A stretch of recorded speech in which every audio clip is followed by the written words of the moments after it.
The issue is that it could have been more. It could have been more. And I would love an answer to the question of why wasn't it? If you can cancel this much, why didn't you cancel more? And why didn't you do it sooner? You could have done it a year ago. There's no new power that's been delegated to the president. There was no like, oh, we had to wait so that we could get it to 10,000. If we did it last year, it'd only be 5 or something. And again, I know I see people are saying still not good enough. Yeah, no, it's not. No, it's literally not good enough. Because what we're dealing with is a crisis. If you have $10,000 in student loan debt and this wipes it out, this is a great day for you. If you have $40,000 in student loan debt and this takes it down 10 or 20 and also reduces how much interest you pay over the next 10 to 20 years because the principal's been cut, then this is a pretty great day for you too.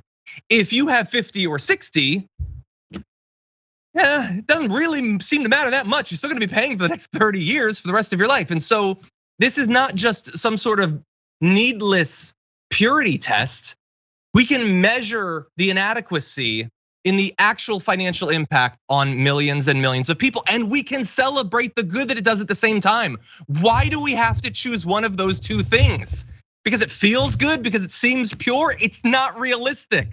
There can be multiple things at the same time. Some that are good, some that are bad. To understand reality, you need to be able to hold both of those things in your mind at the same time. That's not politics. Idarola, what's wrong with you, bro? The other part about this whole thing is when it comes to school in general, because you talk about $50,000, $60,000 of debt. Bro, I know folks that are clean or around $200,000 worth of student loan debt because undergrad, masters, graduate school, law school, whatever, right? And these types of things. So, and yeah, you're like, all these guys must make so much money. No, not really. Because this, again, and in order to even have the type of opportunity, you're 18 years old, you come out of high school, your counselors at your school are telling you, hey, you got this school, you got that school, and there's the fourth and the fifth school like that. Here's some scholarship opportunities, here's some loan opportunities to take care of the back end of it. And then once these, every year, the amount it costs to go to school increases significantly like this, and the whole time you're going, well, I'm gonna get a good job. It's okay because I'm going to this university that they said is gonna take me right into it. As soon as it happens, I've got a good job. But we don't follow up on the professional end with these good jobs. We keep giving money to these folks who are providing good jobs, and they can keep saying, if you give us more of this relief, these corporations and CEOs and rich folks, if you keep giving us these breaks, promise we're gonna finally do something. And then they trickle 5 to 10 cents at you. And then they say, isn't that good enough for you? No, it's not even on each end. So we're talking about balancing and the economic outfall, the fallout from this.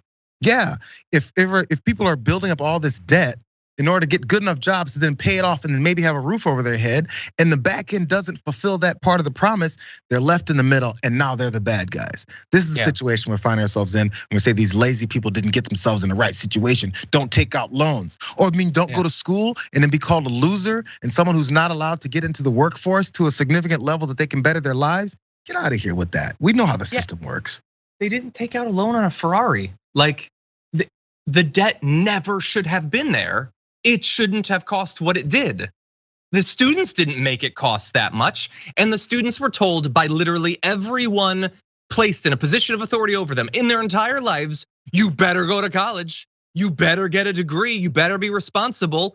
Hell, the hosts on Fox have been telling them that their entire lives. Stop being deadbeat, stop being, all this stuff. Take your life seriously, buckle down, all that stuff.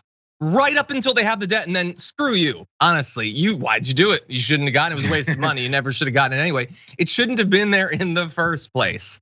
And in terms of the actual structure of it, if you take out $10,000 and the payment plan results in you paying $30,000, or 20 years later you owe more than you started with, which many people have experienced. Let me ask you a question. Why is that legal? Why is there no cap on how much total interest a loan of X value can produce? Now you might just say, well, of course it's legal. No, of course. It's legal because the people who give out loans have way more influence over the government than the people who desperately need the loans. That's the only other reason. There's no philosophical or moral reason for that. They've set up a system that allows them to bleed us dry. They grind our bones and slurp our marrow. That's what they do. It could change. We could have a cap. They could still be very incentivized to provide these loans. They will make a certain amount, a very generous amount, and they don't have to do anything in the meantime. It's literally just money sitting in a bank account. It could be that way. It's not, because they have influence. They have the money to buy politicians. That's the true investment that they've done. It's not into the loans. It's not the interest rate. It's Joe Manchin. It's Kyrsten Sinema. It's Joe Biden, by the way. And anyway, anyone who's like mad at us for not being excited enough about this, like, why are you mad at me? I'm just an advocate. Like, what you're more mad at me than at Joe Biden, who could have made it 15 or 12 or 10,700. It would have he could have slipped his finger like with the pen. Just at the last second, like, oops, 11. I did 11 by accident. I can't do that. I don't have any power. Anyway, so don't be mad at me. Yeah, but you know what? The whatever frustration is as far as too much complaining, I even understand your point of view. The point is why not more? We don't even put enough value on ourselves because we've been told so much. I'm talking about just regular folks who aren't the multimillionaires and leaders of corporations in the country.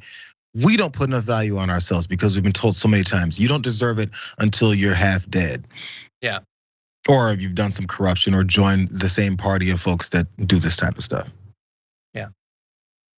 Anyway, look, some people are saying in the chat, I've tried to confirm, I haven't been able to find it yet, that supposedly that stipulation that it wouldn't be taxable income was added by AOC. I haven't found that yet. If that is true, that's awesome. I can certainly buy it. She's an advocate for complete elimination. So, but I haven't confirmed that. We'll try to find out. And the people are saying that like we're depressing voter turnout. No, I would ask you to extend me the olive branch of understanding that we get attacked constantly for being too pro-Biden. Do you get that? Simultaneously, we get stabbed in the front for not being supportive enough and stabbed in the back for being sheepdogs for them. Simultaneously, could you guys at least talk before you thrust the dagger in and decide which? Just choose one direction, okay? We're just trying to be realistic. It's great. This is good news. The IRA was good. It's far better than what you would have gotten with Trump, which is why we actively encouraged people for months and months and months to not support Trump. But it could be better. And it's not my job to do PR for politicians. It's my job to advocate for working Americans. And so that's what I'm gonna continue to do. If that makes me seem unrealistic or like, I apologize, but that's my job. For voter suppression, I'm sorry, we've gone on this a bit long, but for voter suppression line, I get even people's worry about that. But then again, I don't. We were talking about how the Roe versus Wade got overturned. We have housing crisis where no one can buy a damn house in the country anymore. We've got wage issues. We've got people busting up unions. We've got a president and an entire party that's advocating for white nationalists and domestic terrorists to go kill people because of who they are. Mm-hmm. And the one thing about saying, hey, this isn't enough on student loan debt will suppress the vote, that means you no longer care about the overturning of Roe versus Wade. That means you no longer care about the housing issue and the wage issue. So I just don't buy it. I think it's what politicians tell us and then it makes us afraid. It's a good line. Hey, it could be so much worse. That's true. But that means suddenly we abandon everything else that these other folks are doing and they want to do, and that they're implementing from the minority position already right now. Republicans are still controlling a lot of our agenda from the spot of being in the minority, bro. Yeah. And now we're worried about suppressing the vote. Can I again, like I said, I get the fear. I understand the fear. I'm sorry, John. I understand the fear. But just think for a couple more minutes about it and realize there's many things that you're voting on to change things. Yeah, and look, we should be understanding. We never know when someone comes in and comments how long they've been watching or whatever. Maybe they don't know that. Like, do you think that I haven't been sufficiently anti-Trump? Come on. Do you think that I haven't been over the last 6 years? I would argue I've been pretty opposed to Donald Trump and the Republicans. And I will add one final little thing. This is to anyone who absolutely loves Biden, and this is the best day ever. First of all, we're on largely the same side. This sets a nice precedent, because if one president can cancel $10,000, the next one should have a much easier path to canceling another 10 or 20 or 50 or whatever. Because now it's a thing that presidents do. So that is another little added good thing, I suppose.